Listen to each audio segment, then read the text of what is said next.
January 6th.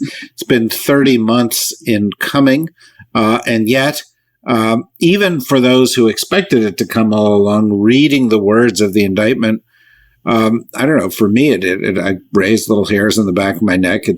You could sort of feel how historic it was, and I think the place to begin is just simply to get your reaction to it.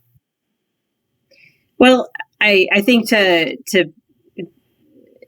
give a framework for my reaction, on January 6th, I was in the House chamber, and I was among those who were stuck in the House chamber during the attack on the Capitol. We had members who were on the floor. Those were the ones who were speaking related to the challenges to the electors. And then there was a large group of us. We had been up in the gallery because of COVID. We were trying to spread out. And as they were able to evacuate members of Congress off the House floor, there was a group of us and a couple members of the press who were stuck in the House gallery because there were already insurrectionists at the doors on the side of the House chamber that we were on.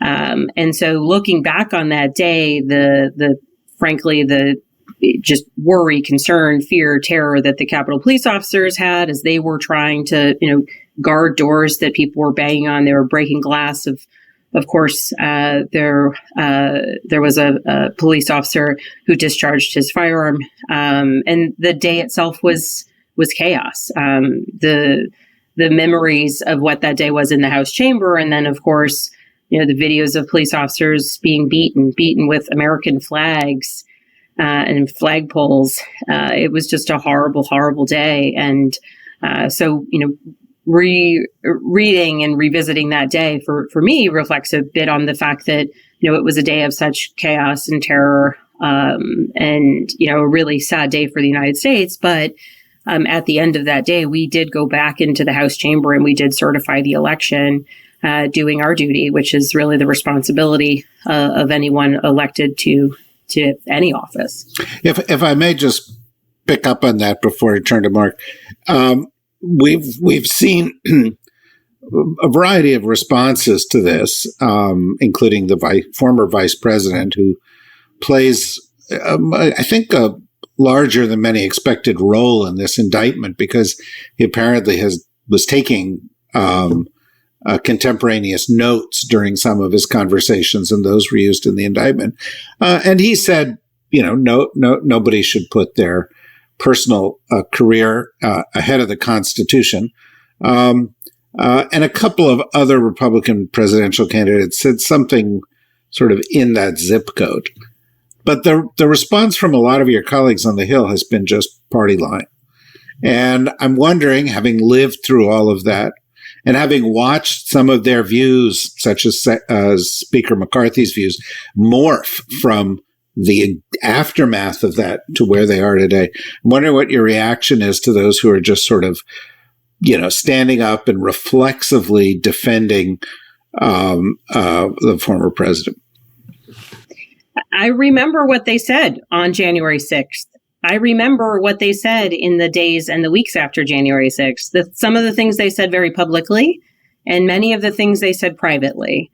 And so it is deeply disappointing to see someone who I know feels a particular way, or felt a particular way, or knows that, there were two choices on that day.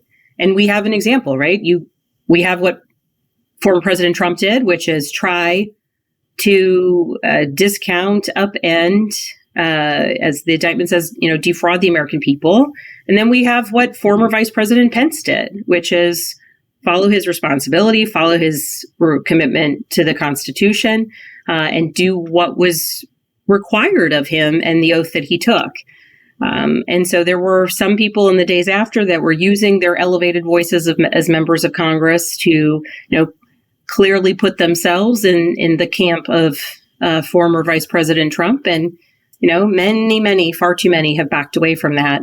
And I think it's deeply disappointing because, it's people putting their political priorities first ahead of anything else. And the reality is if as many people who recognize his culpability, know what he did was wrong, would actually talk about it, they would be able to demonstrate leadership to their voters. They would be able to say, I know this might be unpopular, but let me tell you why. And we have, I think, examples of real political courage, and I'll give, the obvious ones are Adam Kinzinger and Liz Cheney, but Tom Rice and Jamie Herrera Butler, two other members of Congress who voted for impeachment after January 6th.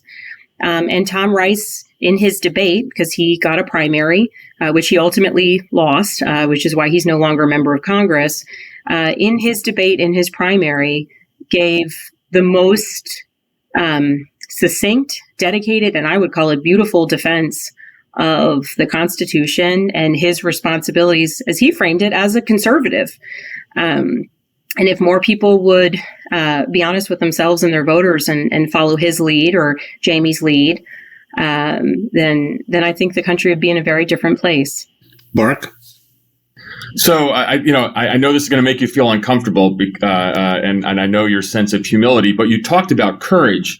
But I would say that your colleagues owe you a real debt, because I know what you were doing on the floor that day, and you were helping safeguard your colleagues, not just Democrats, but Republicans as well, by doing things such as taking their pins off, ensuring that they would be safe. And so I think everyone owes you a tremendous debt. I know you don't like to talk about it, but hey, Mark, turnaround is fair play. Are we going to start talking about all the things you did to safeguard the country from terrorist attacks, yada, yada, yada? So if I'm happy to embarrass you if we're going to go down. We could do that another episode, but. Well, I will say that, if, for those of us who have had, training and role playing and, examples of this is how you react in a split second emergency, it's in a time when there is, a lot going on, lots of chaos, being able to at times be a calming force for folks around you as everyone's trying to get through it. Is I think a role that anyone who can play that role should. And well, I think you certainly did.